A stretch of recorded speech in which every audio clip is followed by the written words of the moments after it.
اشاعتی ادارے میں کام کرتا ہے. اس ادارے کا ایک ٹی وی چینل بھی ہے جس کا نام بک بک ٹی وی ہے.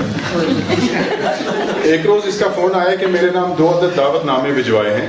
میں ٹی وی کے پروگراموں کی ریکارڈنگ میں شرکت سے گھبراتا ہوں.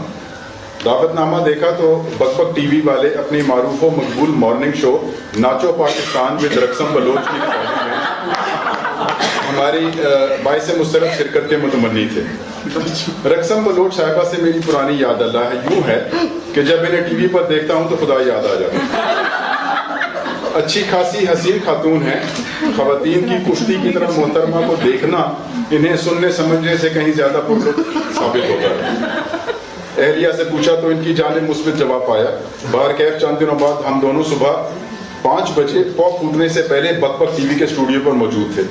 جب تمام کرسیاں مکمل طور پر پر ہو گئی تو پروڈیوسر صاحب نے ہدایات دی کہ جب وہ اپنا سیدھا ہاتھ اٹھائیں تو ناظرین تالیاں بجائیں گے, الٹا ہاتھ اٹھائیں تو ناظرین خوشی سے نعرے لگائیں گے, جب دونوں ہاتھ اٹھائیں تو تالیاں اور نعرے بیک پر, جب دونوں ہاتھوں کے ساتھ کوئی بھی ایک ٹانگ اٹھتی دکھائی دے تو اسٹوڈیو میں کہیں آگ لگ گئی. اس کے بعد آج کے پروگرام میں مدعو مہمانوں کے بارے میں بتایا گیا. ناظرین کی بڑی تعداد اسکول اور کالج کی عمر کی کم سن اور نوجوان بچیوں پر مشتمل تھی. انواع و اقسام کی بہت سی خواتین بھی دکھائی دی. نصف شب سے بیدار یہ ادھیڑ عمر خواتین گھر سے اپنے تئیں میک اپ کر کے آئی تھیں, لیکن اسٹوڈیو کی تیز اور چکا چوند روشنیوں میں انہیں اپنی صورت اور حال کی سنگینی کا اندازہ ہونے لگا. اسٹوڈیو میں موجود میک اپ آرٹسٹ کو فوری ہدایات دی گئی کہ ان سب خواتین کے چہرے پر سفید پاؤڈر کا ایک لیپ لگایا جائے. عقبی نشستوں پر کچھ مرد حضرات بھی تھے جو پروگرام کے دوران پھونکتے رہے. بعد میں معلوم ہوا کہ پروگرام میں مردوں کی دلچسپی بھی قائم ہے, خصوصاً جب ہر چند منٹوں بعد میزبان رقصم بلوچ والہانہ انداز میں بلا وجہ ناچنے لگتی, یا جب چست لباس پہنے بیوٹی پارلر والی خاتون یوگا کے آسن کا مظاہرہ کرتی. شو کی ابتدا میزبان رقصم بلوچ کی اسٹیج پر آمد سے ہوئی. ناظرین تالیاں پیٹ پیٹ کر بے حال ہوئے, فلک شگاف نعرے لگائے. بچیاں منہ کے دونوں جانب ہاتھ رکھ کر زور زور سے الو کی مانند ہو ہو کی آوازیں نکالنے لگیں. رقصم بلوچ اسٹیج کے ایک کونے سے دوسرے تک چلتی گئیں اور گھوم گھوم کر اپنا لباس اور جوتے دکھاتی رہیں. ان کے ایک ہاتھ میں مائک اور دوسرے ہاتھ میں مہمانوں سے پوچھے جانے والے سوالات پر مشتمل پرچیاں تھیں. مائک کے بغیر شو چل سکتا ہے, لیکن پرچیوں کے بغیر میزبان خاتون کا وہی حال ہوگا جو کچھ ملکی رہنماؤں کا وائٹ ہاؤس میں ہوا کرتا. اسٹیج کے ایک جانب سازندے بیٹھے تھے اور ان کے ساتھ ہی 3 عدد بھانڈ ناظرین کی حصے مذاق کو گدگدانے یا پھڑکانے کے لیے دستیاب تھے. ان کی جٹوں اور لطیفوں کی شائستگی اور فصاحت کا یہ عالم ہے کہ ان کے ہر جملے کے بعد ہال میں سناٹا چھا جاتا اور پروڈیوسر صاحب دونوں ہاتھ جوڑ کر ناظرین سے داد و تحسین کے لیے منت سماجت پر اترتے رہتے. شو کی ابتدائی تعارفی کلمات کے بعد تالیوں کی گونج میں میزبان خاتون نے آج کی پہلی مہمان کی آمد کا اعلان کیا. بقول میزبان یہ مشہور عالم اداکارہ فلم اور ٹیلی ویژن میں ایک لیجنڈ کی حیثیت رکھتی ہیں. 1 سال کے عرصے پر محیط ان کے طویل کیریئر میں 1 ٹی وی سیریل اور 4 اشتہارات شامل تھے. خواتین کی جلد کو نرم و نازک بنانے والے صابن اور غیر ضروری بالوں سے نجات دلانے والی کریموں کے ان 4 اشتہارات نے انہیں شہرت کے بام عروج پر پہنچا دیا. ایک روایت کے مطابق ایک ٹی وی پروگرام ایک دن بھول ٹی وی کے ساتھ جب میزبان نے ان سے پوچھا کہ صبح اٹھ کر سب سے پہلے کیا کام کرتی ہیں, تو انہوں نے شرماتے لجاتے ہوئے جواب دیا, اپنے گھر جاتی ہیں.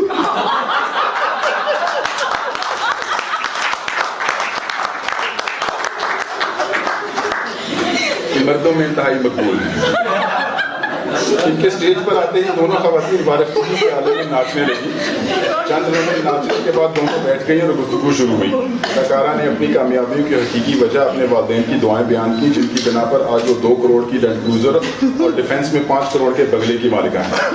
انہوں نے مزید بتایا کہ بنیادی طور پر وہ مذہبی رجحانات کے حامل گھرانے سے تعلق رکھتی ہیں اور مشہور عالم دین کے ہاتھ بیعت کر چکی ہیں. انشاءاللہ اگلے سال حج کا ارادہ ہے. اس پر ناظرین کے چہروں پر عقیدت چھا گئی اور میزبان خاتون نے ٹشو سے اپنے آنسو پوچھے.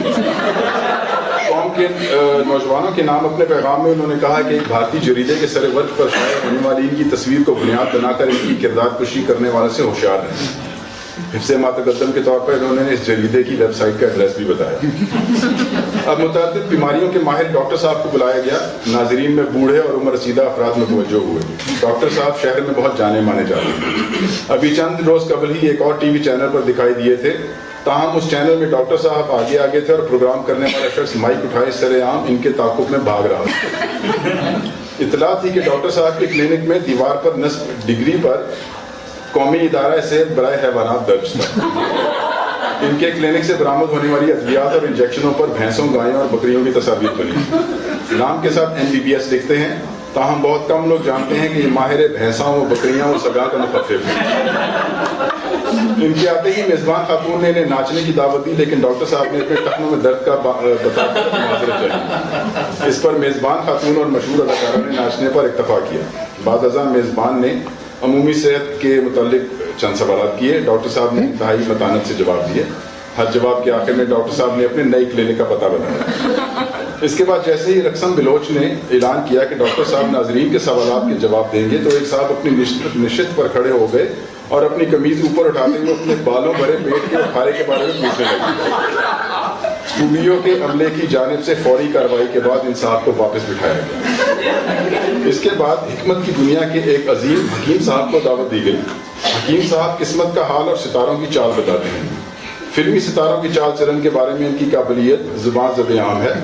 ان کے بارے میں مشہور ہے کہ اگر کوئی مریض ان کے علاج سے صحت یاب نہ ہو پائے تو وہ اس کا ذائچہ بنا کر بتاتے ہیں کہ اس بیماری سے شفا تمہاری قسمت میں نہیں۔ ذائچے کا معاوضہ بہرحال علیحدہ ہے۔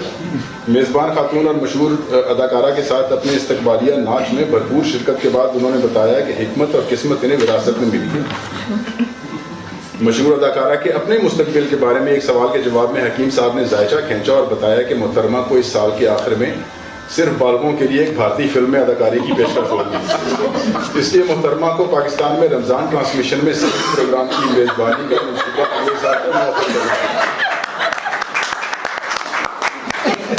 مشہور اداکارہ نے مایوسی کا اظہار کیا، لیکن قسمت کا لکھا کون ٹال سکتا ہے۔ آخر میں پیٹ کے اخارے والے صاحب پھر کھڑے ہوئے اور اپنی اطلاع بیان کی۔ اسٹوڈیو کے عملے کی ہدایات پر عمل کرتے ہوئے انہوں نے اس مرتبہ پیٹ سے قمیض اٹھانے سے اجتناب کر۔ حکیم صاحب نے انہیں دن میں 3 مرتبہ لومڑی کا دودھ پینے اور ہفتے میں 7 دن اپنی بیگم کے ہاتھ کے کھانے کھانے سے پرہیز کی رہا۔ اس کے بعد ایک وقفہ ہوا جس کے دوران میزبان خاتون اور مشہور اداکارہ کا میک اپ درست کیا گیا۔ ڈاکٹر صاحب اور حکیم صاحب ایک دوسرے کو خشمگین نگاہوں سے گھورتے رہے۔ اب امور خانہ داری اور کھانا پکانے کی ایک مشہور و معروف ماہر خاتون کو دعوت دی گئی۔ محترمہ کی ایک وجہ شہرت یہ تھی کہ آپ رشتے میں رقصم بلوچ کی خالہ لگتی ہیں۔ انہوں نے آتے ہی تالیوں کی دھن پر ناچتی ہوئی بے میزبان رقصم بلوچ اور مشہور اداکارہ کا ساتھ دینے کی کوشش کی، لیکن ان کی صحت اور عمر کو مد نظر رکھتے ہوئے پروڈیوسر نے کوئی خطرہ مول نہ لینے کا فیصلہ کیا اور انہیں بہلا پھسلا کر بیٹھ جانے پر آمادہ کیا۔ آج کے شو میں انہوں نے بدلتے موسم کے ساتھ گھروں میں پائے جانے والے مختلف حشرات الارض مثلاً لال بیگ، کھٹمل، مچھر، مکھی، چھپکلی، ساس اور نند کے تدارک اس کے بعد ایک مشہور اور جیت عالم دین کو دعوت دی گئی۔ ان کے سٹیج پر نمودار ہوتے ہی مشہور اداکارہ موسیقی کی دھن پر ناچنے اٹھ کھڑی ہوئی، لیکن رقصم بلوچ نے فوراً ان کا ہاتھ پکڑ کر بٹھا دیا۔ عالم دین صاحب نے معاشرے میں بڑھتی ہوئی اخلاقی گراوٹ پر ایک سیر حاصل بیان دیا۔ اس کے بعد انہوں نے مشہور اداکارہ کو بھارت میں پاکستان کا نام روشن کرنے پر زبردست خراج تحسین پیش کیا۔ انہوں نے مزید بتایا کہ اگلے سیزن سے ان کی ذاتی حج عمرہ کرانے والی کمپنی کام کرنے لگے گی۔ اس موقع پر انہوں نے رعایتی نرخوں پر مشہور اداکاروں کو VIP پیکج کے ساتھ حج کرنے کی سعادت حاصل کرنے کی پیشکش کی۔ مشہور اداکارہ نے اپنے سر پر دوپٹہ درست کرتے ہوئے ان کی پیشکش قبول کی۔ اسٹوڈیو ایک مرتبہ پھر تالیوں اور نعرہ ہائے تکبیر سے گونج اٹھا۔ مذہبی مسائل پر سوال جواب کا سلسلہ شروع ہوا تو ایک خاتون نے پہلا سوال کیا کہ اس گھر میں 4 مرغیاں اور 3 مرغے ہیں۔ اس صورتحال میں پیدا ہونے والے چوزوں کی ولدیت کے تعین کے بارے میں کیا شرعی حکم ہے؟ ایک اور صاحب نے دریافت کیا کہ اگر لوڈ شیڈنگ کی وجہ سے فریزر میں رکھا قربانی کا گوشت خراب ہو جائے تو کیا اگلے سال کی قربانی کے وقت یہ غریبوں میں تقسیم کیا جا سکتا ہے؟ عالم دین صاحب نے دونوں سوالات کے تفصیلی جواب دیے۔ پھر اگلے اشتہاری وقفے سے قبل میزبان اٹھ کھڑی ہوئیں اور تمام مہمان بھارتی گانے کی دھن پر ناچنے لگے۔ عالم دین صاحب اپنی جگہ پر بیٹھے پیروں کی تھاپ سے اس اظہار مسرت کو شرف قبولیت بخشتے رہے۔ شو کی آخری مہمان خواتین کی آرائش حسن و جمال کی ماہر اور شہر کے مشہور بیوٹی پارلر کی مالکہ تھیں۔ آپ یوگا سکھانے کا ایک تربیتی ادارہ بھی چلاتی ہیں. تیز اور بلند موسیقی کی آواز کے ساتھ چست پتلون اور اپنے ناپ سے چھوٹی ٹی شرٹ پہنے یہ دودھیا گورے رنگ اور سنہری بالوں والی انتہائی خاتون جب اسٹیج پر آئیں تو مرد ناظرین نے شو میں اپنی دلچسپی کا ثبوت دیتے ہوئے تالیوں اور نعروں سے آسمان سر پر اٹھایا. شو کے دوران پہلی مرتبہ میزبان اور مشہور اداکارہ کے چہرے پر ناگواری دکھائی, اس لیے انہوں نے استقبالیہ ناچ کی روایت کو توڑتے ہوئے فوراً گفتگو کا سلسلہ شروع کر دیا. یوگا کی ماہر نے بتایا کہ شادی سے کچھ عرصے بعد ہی وہ بہت موٹی اور بدحیت ہوگی. ان کے شوہر نے ان میں دلچسپی لینا چھوڑ دیا تھا. اسٹوڈیو میں موجود شادی زدہ ناظرین کے چہروں پر کرب اور اذیت کے تاثرات عیاں ہوئے. پھر ایک دن انہوں نے اپنی شوہر کی ٹمٹماتی ہوئی محبت اور گھریلو کام کاج پر لعنت بیچتے ہوئے ایک یوگا اسکول میں داخلہ لیا اور شام کے اوقات میں ایک بیوٹی پارلر جانے. ان کی محنت اور لگن آخر رنگ لائی اور بالآخر وہ اپنی 16 سالہ بیٹی کی پتلون اور ٹی شرٹ میں سمانے میں کامیاب ہوئی.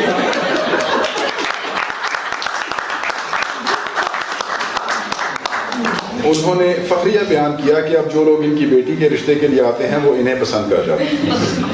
ان کے شوہر اب انہیں اتنا ٹوٹ کر چاہتے ہیں کہ انہوں نے گھر پر تعینات مسلح محافظوں کی تعداد 3 سے 6 کر دی ہے اور ان کے استعمال میں رہنے والی گاڑی میں ویڈیو کیمرہ اور ٹریکر نصب کر دی. پھر انہوں نے اعلان کیا کہ وہ یوگا کی چند ایسی ورزشوں کا مظاہرہ کرے گی کہ کوئی بھی عورت چند ہفتوں میں دبلی پتلی اور چھریر بدن کی مالک ہو سکتی ہے. ہتھنی سے ہرنی بننے کا مظاہرہ شروع ہوا تو ناظرین کو جیسے سانپ سونگ گیا. مرد ناظرین کی باشیں کھلی کی کھلی اور آنکھیں پھٹی کی پھٹی. کچھ ماؤں نے اپنی بچیوں کی آنکھوں پر ہاتھ رکھے. اسٹوڈیو کے ایک جگہ بیٹھے سازندوں کو بھی یاد نہ رہا کہ انہوں نے موسیقی کی سیرت فراہم کی. عالم دین صاحب کی تسبیح پر دوڑتی انگلیاں آہستہ ہوتے ہوتے تھرتھراتے ہوئے تھم گئی جیسے گاڑی میں پیٹرول ختم ہو گیا. ریکارڈنگ کے دوران یہی وہ لمحات تھے کہ تینوں بھانڈوں پر بھی سکوت آئی. قیامت میں جانے کب تک بھوکی رہی. اسٹوڈیو میں موجود سب لوگ اس وقت یک نیند سے بیدار ہوئے جب پروڈیوسر صاحب کے اشارے پر ایک جانب سے موسیقی بلند ہوئی اور رقصن بلوچ اور مشہور اداکارہ لپک کر سامنے آئیں اور باہوں میں باہیں ڈال کر ناچنے لگی. ہنگامی حالت کو مد نظر رکھتے ہوئے ڈاکٹر صاحب, حکیم صاحب اور امور خانہ کی ماہر خاتون کو بھی گھسیٹ کر کیمرے کے سامنے لا کھڑا کیا گیا اور ناچنے کو کہا گیا. پھر میزبان خاتون نے ناظرین کو بھی دعوت دے ڈالی. اب صورتحال یوں تھی کہ سارے اسٹوڈیو میں ہر طرف لوگ دیوارہ وار ناچ رہے تھے. کسی کو احساس نہ ہوا کہ کب رقصن بلوچ اور مشہور اداکارہ اور دیگر مہمان خاموشی سے اسٹیج سے کھسک لیے. جب لوگوں کو معلوم ہوا تو سب ہولے ہولے اس دروازے کی طرف چل دیے جس پر سبز روف میں باہر جانے کا راستہ لکھا تھا. باہر آتے ہوئے میں نے شکایت کی کہ یوگا والی خاتون سے ملاقات کا موقع ہی نہ ملا کہ میں ان سے اپنی کمر میں کبھی کبھار اٹھنے والے درد سے متعلق کچھ ورزشی پوچھ لیتا. بیگم نے میری جانب نظر بھر کر دیکھا تو میں خاموش ہو گیا کہ بہت عرصے سے افاقہ ہے.